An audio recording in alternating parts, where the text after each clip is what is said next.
Opportunity to thank my fellow constituents, that is the people of Kiambaa in general, for a wonderful time that we have had during that election time. You know, we have not had any cases of violence, any cases of voter bribery. You know, the election was very peaceful, and that's how Kiambaa people are. And we want to take this opportunity to thank them, because for that period they gave me of about one year. You know, I told them to give me an opportunity to serve them for another five years, and they have really honored us, and they have given us a lot of votes and support during our campaigning period. And I want to take this opportunity to appreciate them wherever they are, and even to thank the Almighty God. We have been able to get 3 MCAs for UDA. We have been able to get an MCA for Tujibebe, and at the same time an MCA for Jubilee. So we are all inclusive within Kiambaa constituency.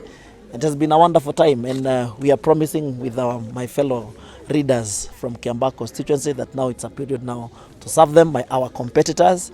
You know, we'll have a sit down together, and you know, because we were all looking for the goodness and, you know, for leadership of Kiambaa constituency. Some of them have called me to congratulate me, and it's a wonderful moment that now we have time to serve the people of Kiambaa. I think many people and majority of our constituents, and even in the member of Kiambu County, you know, they promised William Ruto 10 years, and they have kept the promise. If you look at how they voted, they were genuinely concerned, you know, with the promise that they promised William Ruto in 2013, that Uhuru will serve for 10 years, then William will serve for another 10 years. In the whole of Kiambu County, we have been able to gather about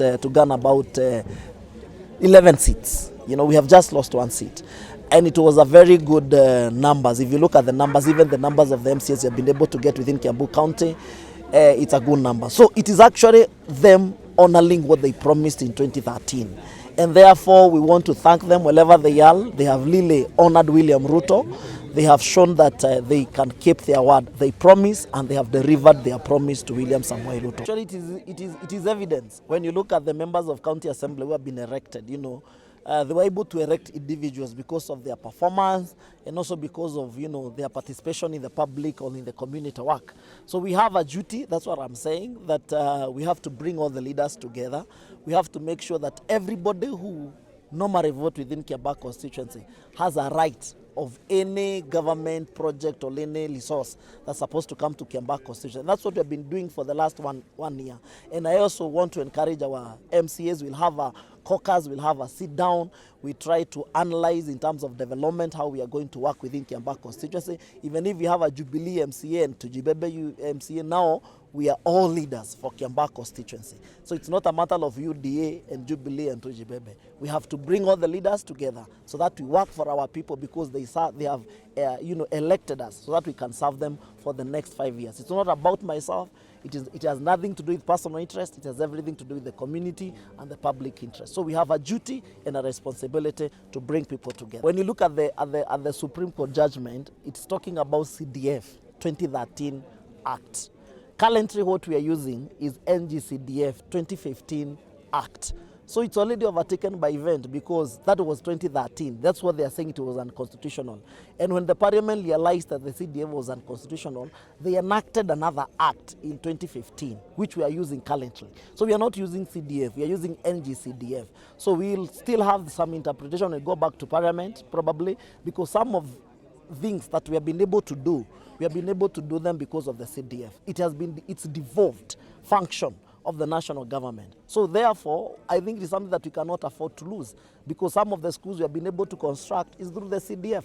Some of the police stations we have been able to construct is through the CDF. So therefore, we believe that we will still go to Parliament, and we know definitely the CDF will continue, because we are not using the Act of 2013. We are using the 2015 Act. So we will have to wait for the interpretation. We'll also have to wait for the Parliament. We will have the majority, because yes, we have the majority in the National Assembly. So therefore, we'll also have an opportunity to elect a speaker from the majority party. and then we'll establish the house as the rules and the guidance of the house. But after that, we will have now to look into, is it constitutional, is it unconstitutional? But we have been consulting even as we were continuing with our campaigns, because we have a caucus of members of parliament, and I think we have nothing to worry about, because the act that is in place, it's a 2015 act. So I think it's a win for us. So if there is anything that we also need to amend the law, we still do it, so that at least we can make sure that the services, we are able to bring the services closer to the people, because the county is also okay, but still we want to devolve further to the constituency and even to the ward level, so that at least we can bring the services closer to the people who have elected us for them. I mean, we'll have a lot to do, actually, because the expectations are very high. When it comes to the people of Kiambaa, and even in the nationally, even as a UDA party, we have a lot of expectations from our people. We intend to do our best for that 5 years. We intend to improve our school facilities. We intend to introduce feeding programs in our public primary schools. We intend to, uplift the standard of our public primary schools in terms of security, in terms of road networks. We are going to do all that, because we have been trying to do for the last 1 year. So we are just picking from where we left, so that at least we can continue we do a program and a strategy and a plan for the next 5 years. Wa hapa eneo ya Kiambaa. Kwa hivyo wakaaji wote wa Kiambaa, wote mnaalikwa na mheshimiwa wetu